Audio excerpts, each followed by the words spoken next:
Baik, Assalamualaikum warahmatullahi wabarakatuh. Hari ini kita akan mempelajari mengenai fungsi kuadrat. Nah, fungsi kuadrat ini masih kelanjutan dari persamaan kuadrat ya.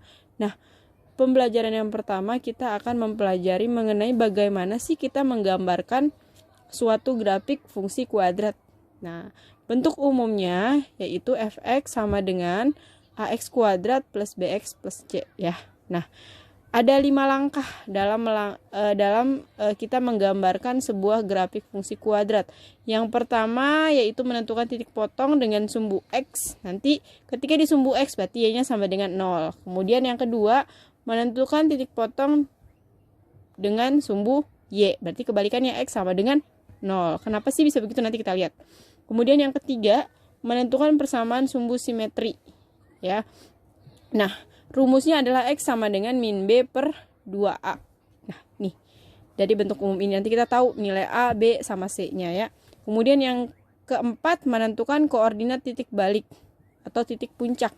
Nah, biasa kalau dalam ujian-ujian itu lebih dikenal dengan nama titik puncak ya. Kemudian rumusnya untuk X-nya sama dengan sumbu simetri. X sama dengan min B per 2A sama ya. Nah, tapi untuk Y-nya sama dengan B kuadrat min 4AC per min 4A gitu.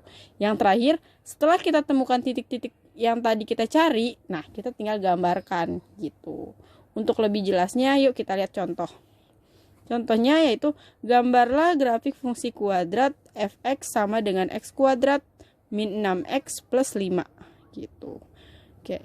Kita tulis dulu nih, diketahui fx sama dengan x kuadrat selalu ya, min 6x plus 5. Nah, buat apa sih ditulis lagi? Biar kita tahu nih, nilai A sama dengan 1 ya. Apa yang ada di depan variabel x-nya tadi 1. Oke, tapi nggak pernah dituliskan. Jadi kita tulis A sama dengan 1. Kemudian B sama dengan di depan variabel x, min 6. Kemudian C-nya adalah konstantanya 5 ya. Nah, yang pertama berarti kita cari titik potong pada sumbu X, di mana Y-nya jadi sama dengan 0. Nah, kita balik aja tuh. Kita balik. Tadi kan fungsinya adalah fx sama dengan x kuadrat min 6x plus 5. Sekarang kita balik. X kuadrat min 6x plus 5 sama dengan fx. Nah, fx itu kita sebenarnya sama dengan Y gitu ya. Jadi x kuadrat min 6x plus 5 sama dengan 0 ya. Tadi Y-nya sama dengan 0. Nah, kemudian kita faktorkan dengan menggunakan cara faktor waktu kita mempelajari persamaan kuadrat. Ya. Nah, kira-kira kalau 2 angka ya, anggaplah ini kita tidak tahu. 2 angka apabila kita kalikan hasilnya 5, apabila kita jumlahkan hasilnya min 6. Nah, kita tahu tuh akhirnya kita dapatkan adalah min 1 dan min 5. Karena ketika min 1 dikali min 5 itu hasilnya 5. Kemudian min 1 ditambah min 5 berarti hasilnya min 6 gitu ya. Nah, dapatlah hasilnya x min 1 sama dengan 0. Pisahkan dulu satu-satu ya. X min 1 sama dengan 0 atau x min 5 sama dengan 0 ya. Pindah ruas nih, pindah menyeberangi sama dengan, jadinya positif, berarti X sama dengan 1 gitu. X min 5 sama dengan 0, berarti min 5-nya seberangin sama dengan, jadi X sama dengan 5 gitu. Maka kita dapatkan titik potong yang pertama itu adalah, selalu kalau kita gambarkan titik potong itu wajib kita harus nulisnya adalah X, Y. Ya, X dulu baru Y. Tadi kita dapat X-nya 1, berarti Y-nya 0. Y-nya kan 0 ya. Berarti 1,0. Yang titik kedua, X-nya 5, berarti 5,0 gitu. Lanjut ke tahap kedua. Langkah yang kedua, titik potong pada sumbu Y. Berarti X-nya sama dengan 0. Nah, kalau X-nya sama dengan 0 berarti nggak usah kita balik. Berarti fx ini kan sama dengan Y ya. Berarti fx sama dengan Y sama dengan x kuadrat min 6x plus 5. Y sama dengan, tadi x-nya sama dengan 0. Maka ganti substitusikan nolnya ke dalam X-nya. Berarti X-nya ganti dengan 0. 0 kuadrat dikurang 6 dikali 0 kan X ya. 6X berarti 6 dikali 0 tambah 5. 0 kuadrat 0. 6 kali 0 0 juga. Berarti sisa 5 ya. Jadi titik yang ketiga yang kita dapatkan adalah selalu X, Y ya. X-nya dulu, X-nya tadi 0,5. Itu titik yang ketiga. Tandain. Nanti yang itu yang kita gambarkan gitu. Tahap yang ketiga, sumbu simetrinya ya. Saya tuliskan lagi supaya tidak lupa. Fx-nya tadi X kuadrat min 6X plus 5. Nah, tadi kan sehingga nilai A-nya sama dengan 1 ya. Kemudian B-nya min 6, C-nya 5. Masuk ke dalam rumusnya. X sama dengan min B per 2A. Sama dengan, maka hasilnya sama dengan min. B-nya tadi min 6, berarti min 6 per 2 dikali 1. Gitu. Min 6 berarti 6 per 2. Jadi sama dengan 3. Nah, titik yang keempat, kebetulan dia bukan titik, dia garis. Tapi tandain aja yang keempat, X sama dengan 3. Ini merupakan sumbu simetrinya. Terus tahap yang keempat, koordinat titik balik atau titik puncak ya. Nanti biasa akan disebut dengan titik puncak ya. Rumusnya tadi, Y sama dengan B kuadrat min 4AC dibagi min 4A. Masukin itu angkanya tadi. B-nya min 6, berarti min 6 kuadrat dikurang 4 kali A-nya 1, C-nya 5. Dibagi min 4 dikali A-nya 1. Ya, min 6 kuadrat. 6 kali 6, 36. 4 kali 1 kali 5, 20. 36 kurang 20 dibagi min 4 kali 1, min 4. Ya, 36 kurang 20, 16 dibagi min 4, hasilnya adalah Y sama dengan min 4. Nah, bagaimana sih kita menentukan titik puncaknya atau titik baliknya? Kita lihat, tadi sumbu simetri X-nya adalah 3. Jadi kita anggap X-nya 3, kemudian Y-nya min 4. Maka didapat titik yang kelima, 3, min 4. Gitu ya, dapatnya dari C sama D. Langkah keempat, 3 dan 4 supaya tidak menghitung 2 kali. Nah, terakhir ketika kita sudah dapatkan, tandain dulu tuh satu-satu biar tidak tertukar. Nah, baru kita gambarkan grafiknya. Nah, siapkan penggaris. Kebetulan saya udah siapkan garisnya.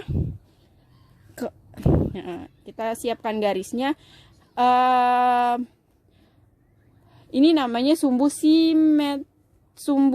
simetris ya. Nah, yang mendatar ini disebut dengan sumbu X. Ya. Ini disebut sumbu X. Kemudian yang ini disebut sumbu Y. Yang tegak lurus namanya sumbu Y. Nah, di tengah-tengah selalu ini dinamakan 0 gitu. Ya. Oke. Saya pause dulu, kemudian saya akan kembali. Baik. Tadi saya lupa untuk menuliskan angkanya gitu ya. Ini ibarat pakai penggaris, kita buat 1 cm 1 cm ya. Jadi ke sini kita bikin kira-kira 6 sampai 8 cm ke kanan ya. Kemudian ke kirinya kita ambil sedikit saja karena tidak terpakai nantinya. Terpakai juga sih maksudnya, cuman dikit aja tergantung dari angka-angka yang kita dapatkan gitu ya. Kemudian ke atas saya bikin 5, ke bawah kalau mau gampang sih tentukan titiknya aja dulu. Nah, titik yang pertama tadi adalah, kita balik dulu ya. Titik yang pertama tadi 1,0 dan 5,0 ya. X-nya berarti X-nya 1, Y-nya 0. Berarti titik yang pertama adalah di sini 1,0. Ya, terangin aja dulu, diterangkan itu saja dulu. Ini titik yang pertama. Kemudian titik yang kedua 5,0, berarti X di X ya, di sumbu X kan, namanya aja di sumbu X, berarti kita fokusnya ke dalam sumbu X-nya aja. Ini 5,0, ini titik yang kedua. Saya ganti pulpen dulu deh. Kemudian titik yang ketiga tadi adalah 0,5 ya. Titik yang ketiga 0,5 itu di sumbu Y. Berarti kalau di sumbu Y berarti dia tegak lurus. 0,5. Berarti 5 ke atas positif ya. Ini adalah titik yang ketiga. Ya. Tadi titik yang pertama nilainya adalah 1,0 ya. Titik yang kedua nilainya adalah 5,0. Oke, titik yang ketiga tadi nilainya adalah 0,5. Oke. Kemudian yang keempat. Yang keempat tadi sumbu simetris. Kalau sumbu simetris itu berarti nanti kita akan menarik garis ya. Oke, tadi dapat 3, berarti X-nya sama dengan 3. Berarti di sumbu X ya. Kalau sumbu simetris selalu di sumbu X. Kita ambil di sini 3, kan dia positif, berarti yang ini. Ini ada sumbu simetris.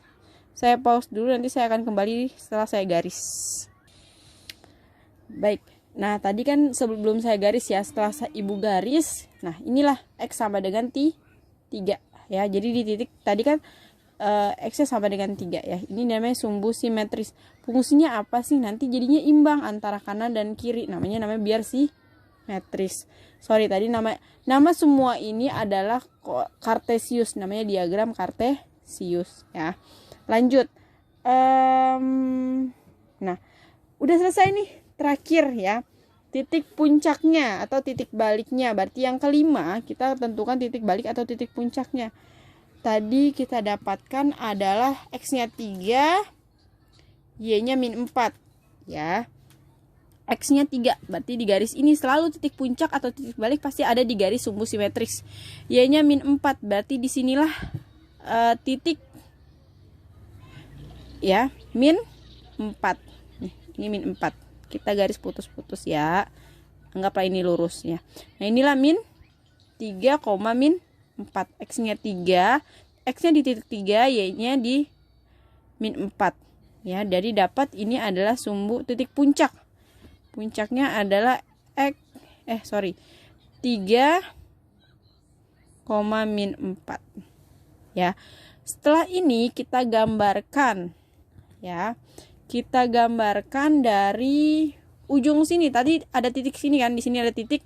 Kita tarik garis dari sini, kemudian ke bawah, kemudian ke atas gitu. Buat seperti kurva ya.